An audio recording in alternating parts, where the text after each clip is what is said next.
All right, so just a little review. What? Actually, 9. Is this going to be true or false? True. Why? Because 9 does equal 9. Correct. What about true or false? True. Why? Because 9 does not equal 0. Awesome. True or false? True. Wait.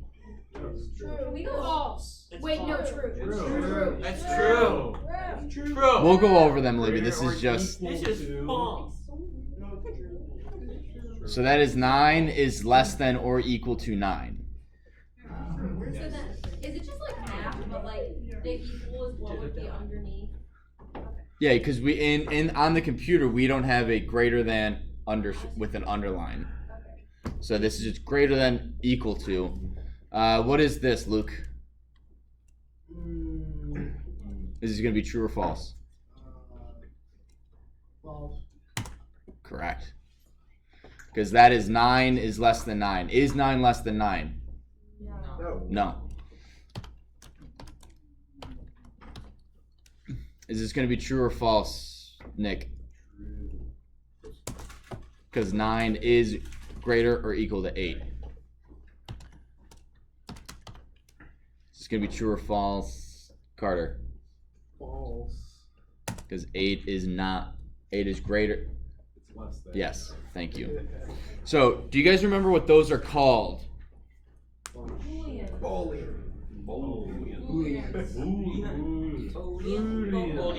rephrase that. Hang on. Operator. Do you guys know? Oh, hang on. I got to do it over here. What are these? The highlighted. What are those called? No. Darn. They technically yes, they are symbols, but what? Wait a second, I gotta look at the notes. Comparison operator. They're operators. Yeah, they're comparison operators because we are comparing A and B or C and D. We're comparing the relationship of one variable to another or one object to another. What is this whole thing? We didn't get over this, but I just want to see if you guys Boolean expression. Good job. What? You got the Boolean part. He got the expression. Steal my thunder. Oh, teamwork makes the dream work. It's true. Shit. Well, so yes, this whole thing is a Boolean expression, and this is the value of that Boolean expression. So we can actually make, at least I think we can, x is equal to 8 greater than 9. So x being greater than 9, is that true or false? The value of that expression is false. And you can set x to be a Boolean variable. So x can equal the result of x being greater than 9. Does that make sense? This I honestly don't think I've ever used in class. It's just something I thought of just now. So don't worry, it's not going to be on the quizzes and stuff. Carter. Can you use the Boolean symbol for like strings? So it's like water bottle is less than tissue box or something? Yes, we'll get to that. You can compare strings, and that's actually how you figure out things, whether or not things are in alphabetical order. But the reason why that is, I need to explain, and that goes back to how a computer works, the thing I keep forgetting to go over, and how Python interacts with the computer and interacts with you. I keep forgetting to go over that. But we will go over that, just not right now. Boolean values, comparison operators. Now,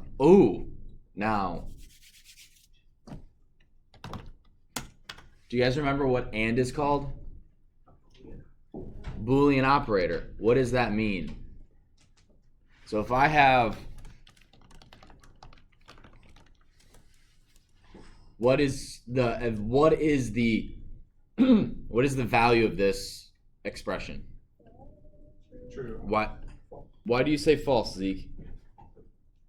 That has a false in it. And what does that mean?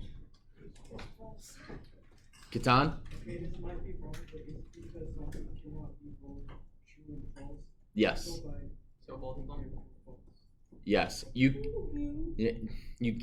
Close enough. Yes, Katana is totally correct. I cannot both be in this room and in the library. I cannot be both true and false. I have to be one or the other. If I do false and false, what's the answer? False. True. Or true. Because you can be false and false. Correct? Yes. You can be true and true. What this does is basically... we'll get to it in just a sec. It'll make more sense once we add numbers to it. Van. Oh, But yeah. I was just gonna ask what the point of and was in Boolean. We'll get to that. And so if I do true or false, what is this? True.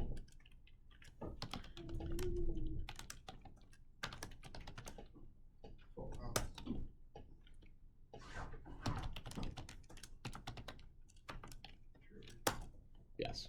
So now that we've gone over comparison operators and Boolean operators, oh wait, no, there's one more. And then there's not. Whoa. What do you guys think this evaluates to? True. It evaluates the False. opposite Boolean value. Sounds very textbooky. But yes, it basically, what is not true? What's the opposite of true? False. That's it. That's all the not does. We'll use it more in like, is this thing in this, is this word in this sentence, or is this word not in the sentence? So we'll get to that soon. But what I want to do now is, if we do 4 is greater than 5, and 5 is less than 6. What's this going to evaluate to? Correct. What would this evaluate to? True. 4 is less than 5 and 5 is less than 6.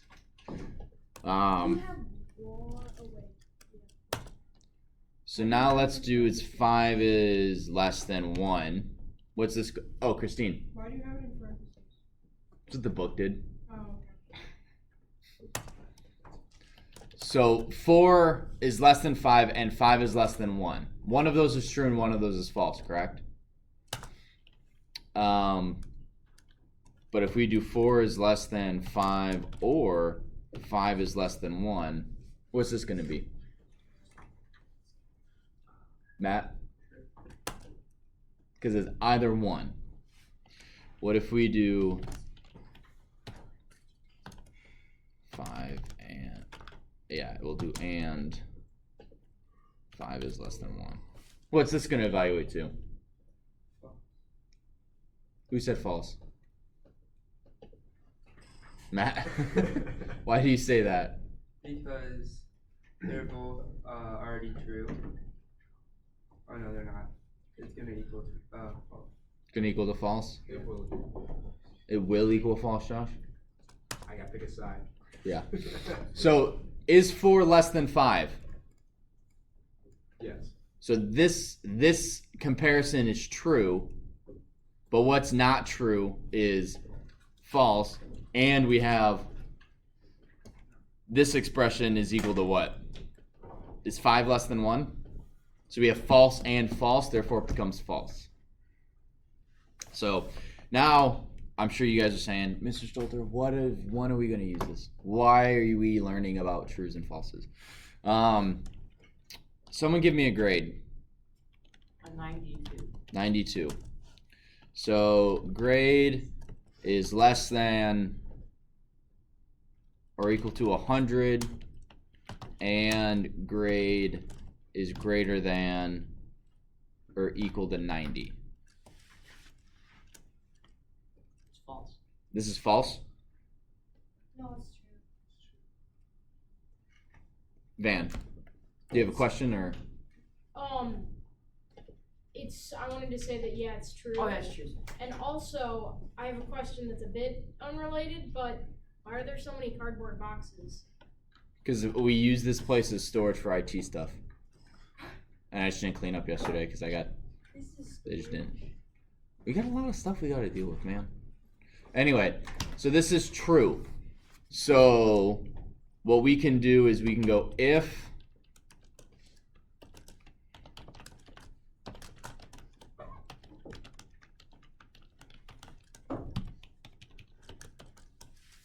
so we can have a code that evaluates whether their grade is in between two things. And if it is, you got an A.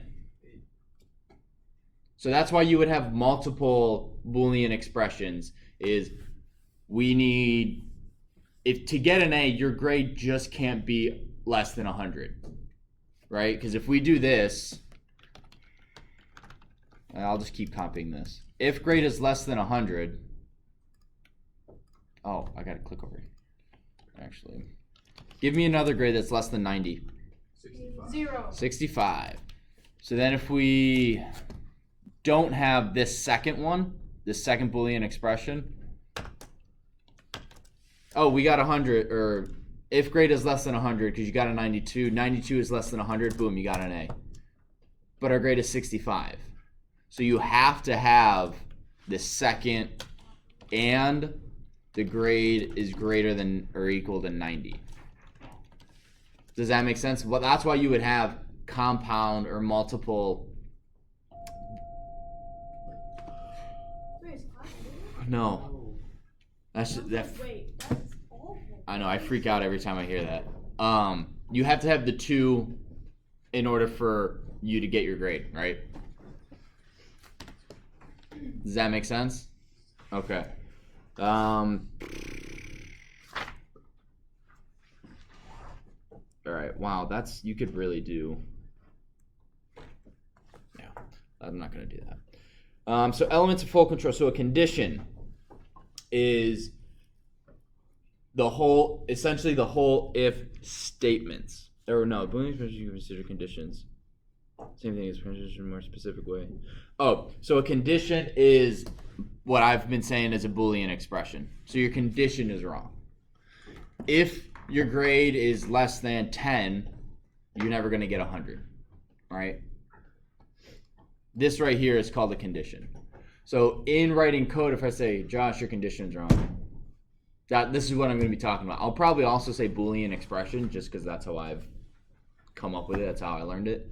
But a Boolean expression is the condition. Does that make sense? Do we have any questions so far?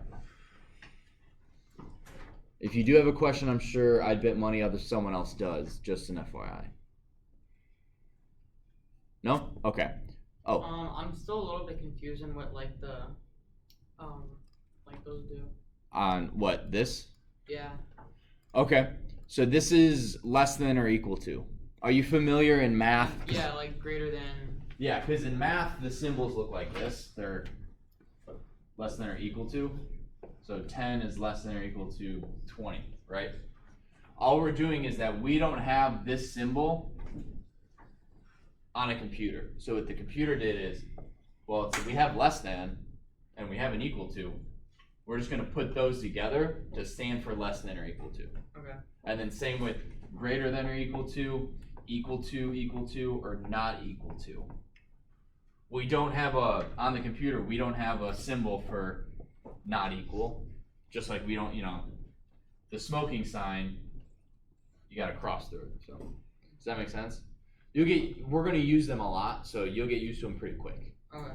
Carter, then Libby. So what's the purpose of the and grade is greater than or equal to 90? Like, what's the point of that? It's the second parameter. So Oh. you have to have, if you just have grade is less than 100, you could get a 60 and it would still say you have an A. So you have to have an upper bound and a lower bound for grades. Alright, yeah, that makes sense. Oh, so it's kind of giving you the range of like what an A is, and if it's below it, it's not Then it's not an an A. A. But Yep. if it's above it, it's not an A either. Correct. If you can't get over, well, technically you can with extra credit, but on a 100% scale, you can't get higher than 100.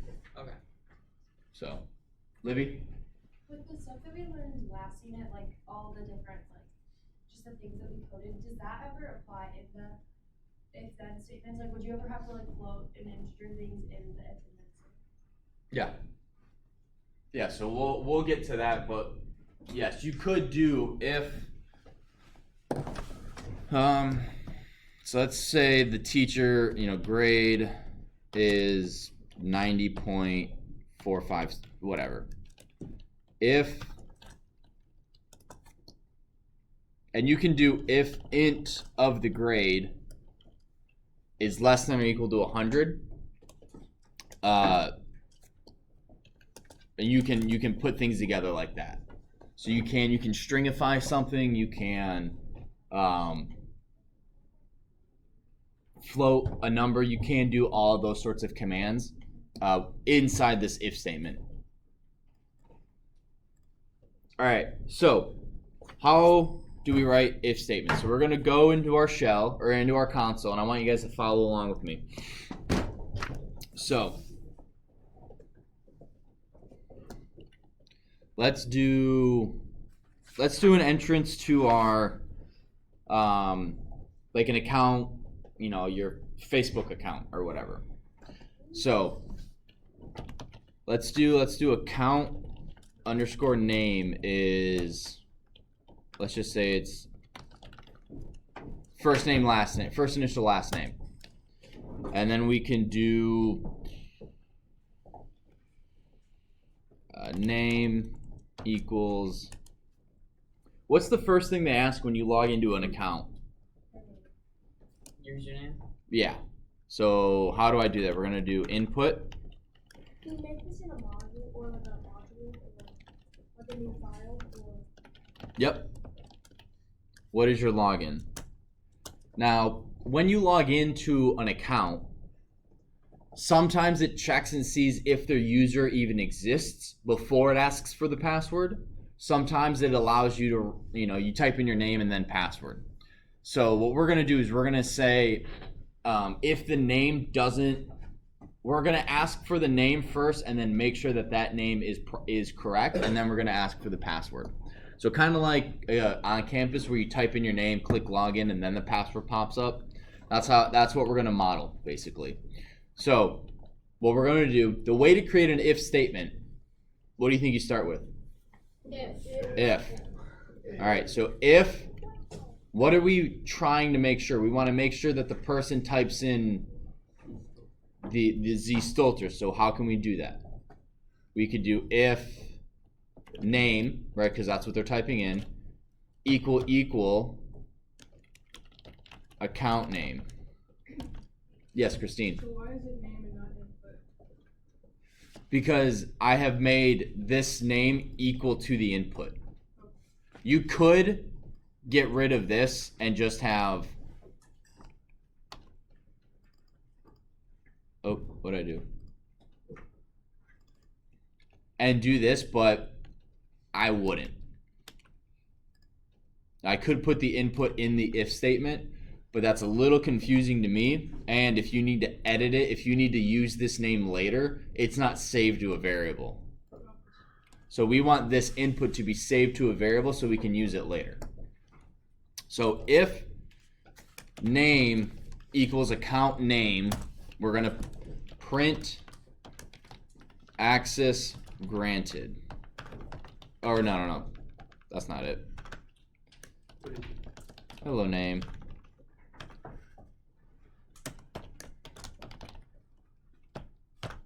Plus.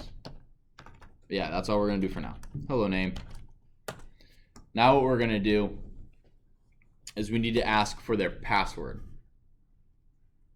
So we're going to go password equals, again, we can copy and paste an input because we are efficient, not lazy. What is your password? Now, if password equal, what do you want the password to be? QWERTY? Password. That's so secure. Who would guess that? Password is password. I wonder if people actually ever want to try to break down this account. Yes, it's like a huge percent. Like, what percentage of passwords do you think is password?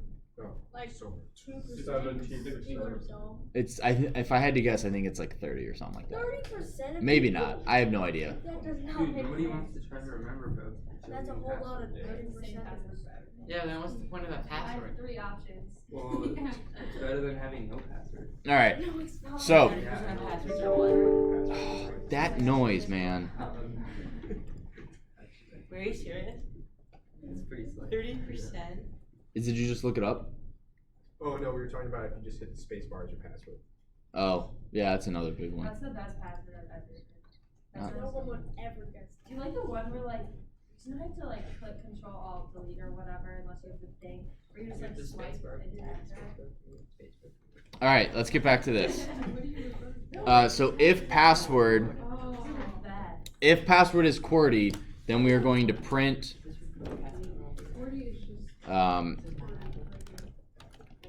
access granted. Now, when we're done, we're going to print program over. So, first we have our account name, Z Stolter, and then we ask the user for their name. If the name equals the account name, now you guys notice I'm comparing 2 strings here, saved as variables, and then later we leave this. You can compare variables to a string, you can compare strings to a variable, you can compare numbers to variables, numbers to strings, all that sort of stuff. Yes? So that second if statement where it says if password equals free. Yep. Is there a reason why that's indented? Is that the right word? Yes, there is a reason it's indented. It means that all of this code will only happen if this is true. Okay. This is called the if statement. This whole thing is the if statement block because it gets indented 1. Yes. So- Caleb and then Matt and then Josh. So do indents only work with ifs? No. We'll use them a lot though. Like they use with while loops and for loops and a bunch of other stuff. Okay. Matt. We're not done yet because when we have to make one if it's false, like if Yes, we're not getting there. We're only going with if statements right now. Matt?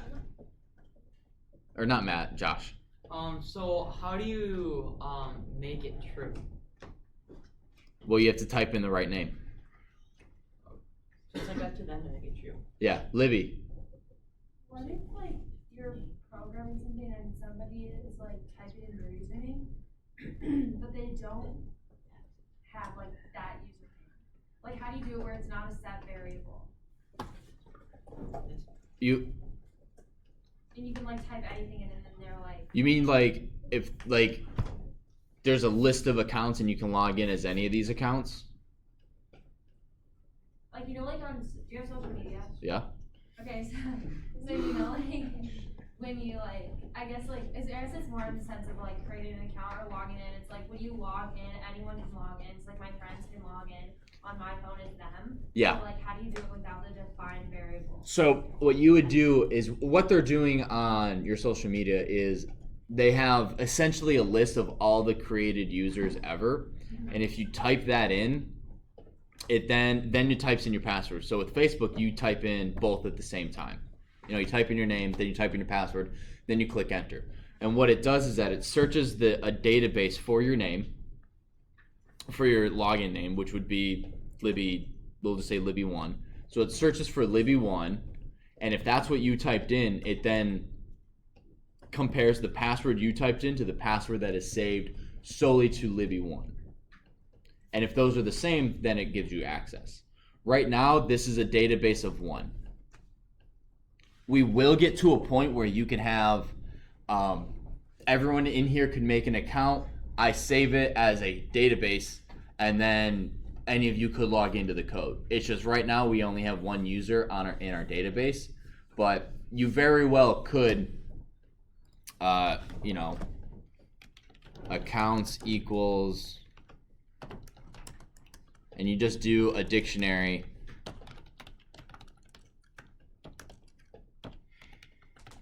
QWERTY, and then we have Libby1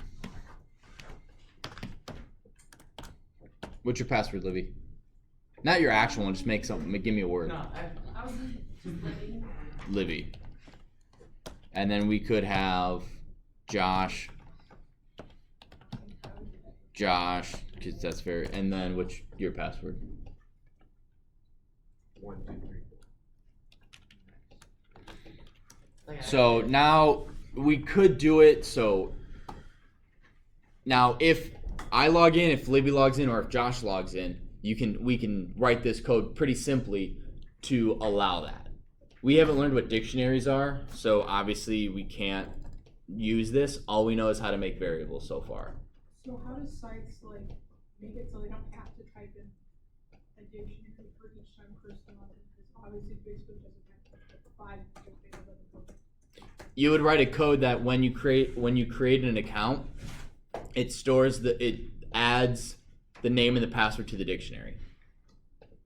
They have computers that do that, right? So like, is it like a server side thing? Because I don't. Yeah. Okay. I mean, right now we could write a code that creates an account, and then you can log in using that. You guys want to do that? Yeah. Yeah. Okay. We obviously can't use dictionaries, so we have to figure out a different way to do it. Right? It's not that hard. It's not going to be the most secure, but we can do it in this class. Wait, I have one question. Yes. With what we know. With what we know, we can create an account creator and log in, knowing just what we know right now. What is like the if password equals QWERTY? What does that mean? It means if the password that the person types in the line above it equals QWERTY is the same. Now, I feel like I'm going to have to explain. So, real quick. I don't know. Okay, so basically, I'm going to give you the gist of it so you can understand how to compare strings.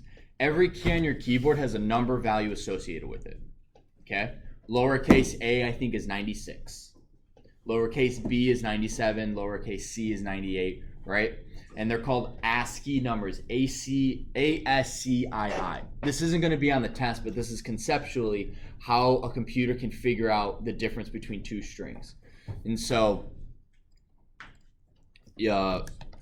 Mary and Mark are the same except for the very last letter. So their ASCII value for M is like, I don't know.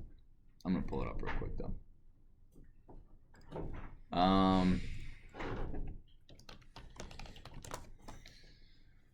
ASCII value. All right. So uppercase A is 65. Uppercase M is 77. So what the computer does is it takes 77 plus whatever A is, plus whatever R is, plus whatever Y is, gets a number, and then compares that number to Mark. Whichever number is lower, that is the one that is alphabetical, right? Comes sooner in alphabetical order, because lowercase a is 96, lowercase b is 97. Which is lower, 96 or 97? 96. 96. So that is first. That's in alphabetical order. Christine. Why did they start so high? Why doesn't it start with 0? Because 0 is like, Is it like uppercase and symbol also as well, and shifted symbols? it's everything on your keyboard.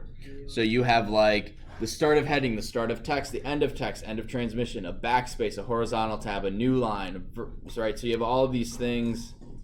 Let's scoot over a little bit. So all those things come before the actual letters. Yep. Then you have all the symbols. You have space, and then all the symbols, and then you have all the numbers, and then you have more symbols. Are we gonna create a dictionary? Yes. And then you have the @ symbol, and then you have ABCD all the way through that. All of that up until delete. So this is alphabetical order to a computer. This is how it figures it out. So when you compare strings, so if the user in our code types in anything except QWERTY, anything, it doesn't matter, it's going to have a different ASCII value And the different ASCII value means it's not the same, so it doesn't grant access. Make sense? Yeah. Okay. So, knowing what we're going to get rid of this, I'm going to put this way down here because we're going to use it later maybe. So, account name. So, if what is your name? If name. So, the way we're going to do this is we are going to make, we need to do the account creator first. All right, so we're gonna go, if we do choice and input, choice is input, do you want to create a login? Right, we're gonna give our user the choice to create a login or not, right? We're gonna go, do you want to create a login? Yes or no? Is everyone tracking with me so far? Okay.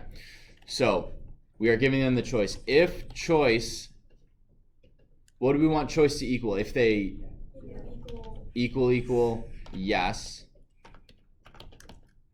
Now we want to start creating the account. So we're going to go new name is input. What do you want your name to be? All right, so then they type in the new name, and then we do new pass equals input. What would you like your password to be?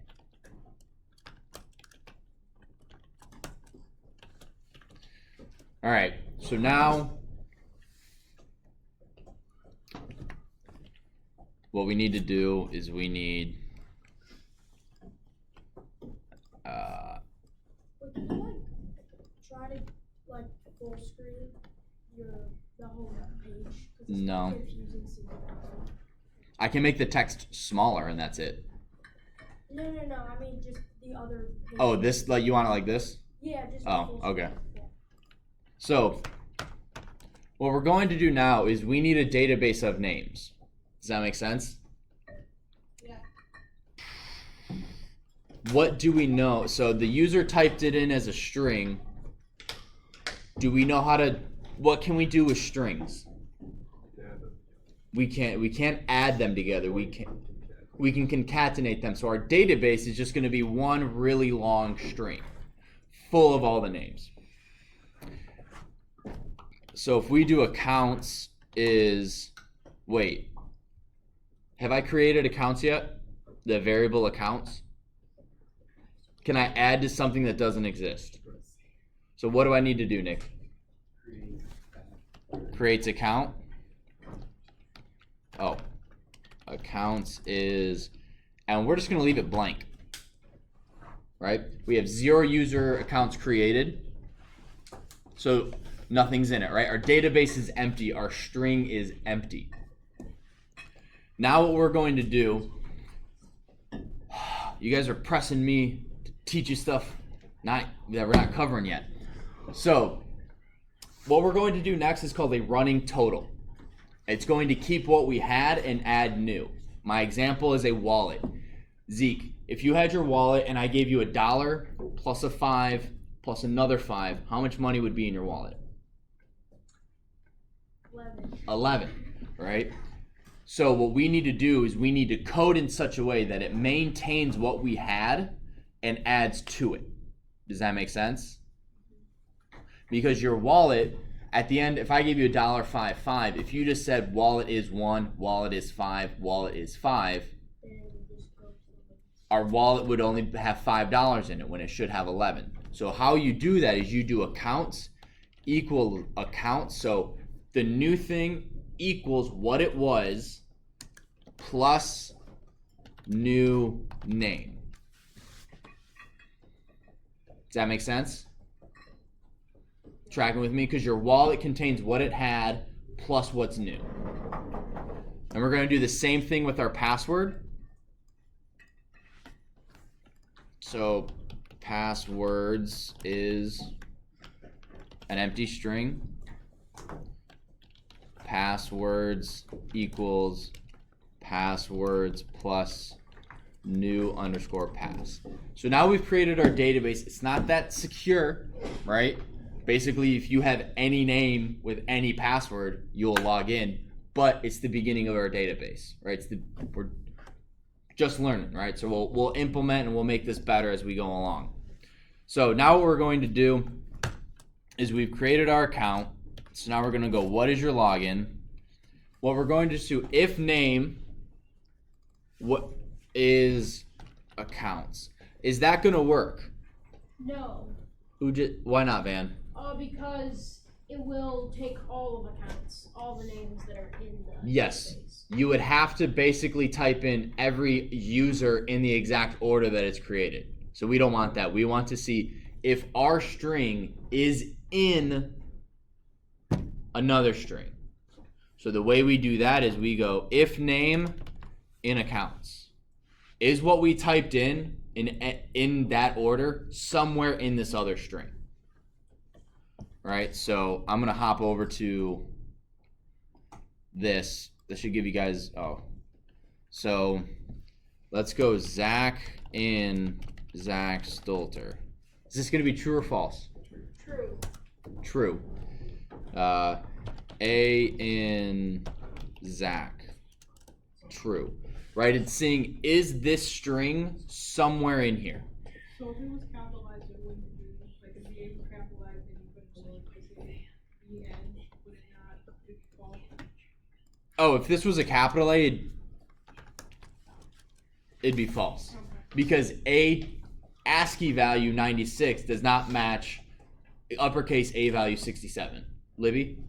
So when you have someone, like if someone was to do this, and they would all have the same variable of new name and new pass, so how do you get it to identify that it's not the same? Every time you run it, well, so for right now, every time you run it, it doesn't save it. It doesn't save anything. We will get to that point, hopefully, if we have time in the semester. But for now, this is like a one-time, you create an account. You can either create an account and log in, or you can log in. But in order to log in, you have to have created an account. So this is create an account and log in, and that's it. All right, so I'm going see if you guys can finish this over the weekend. We're gonna go over it in class. What do you want us to do? I want you to finish the login. Right, we've created the account up here. What I want you guys to do is, okay, what is your login? If it's in there, do this. What's the password? If the password is in there, access granted, and then do program over. So there's only like 1 or 2 lines you need to edit to make this work, but I want to see you guys try to do it over the weekend. If you can't, don't spend like an hour on it. You know, maybe spend 15 minutes. If you can't do it, we're gonna go over it in class. Other than that, no homework. Alright, I'll take a picture of it just to make sure I didn't like mess anything up. Can you scroll down?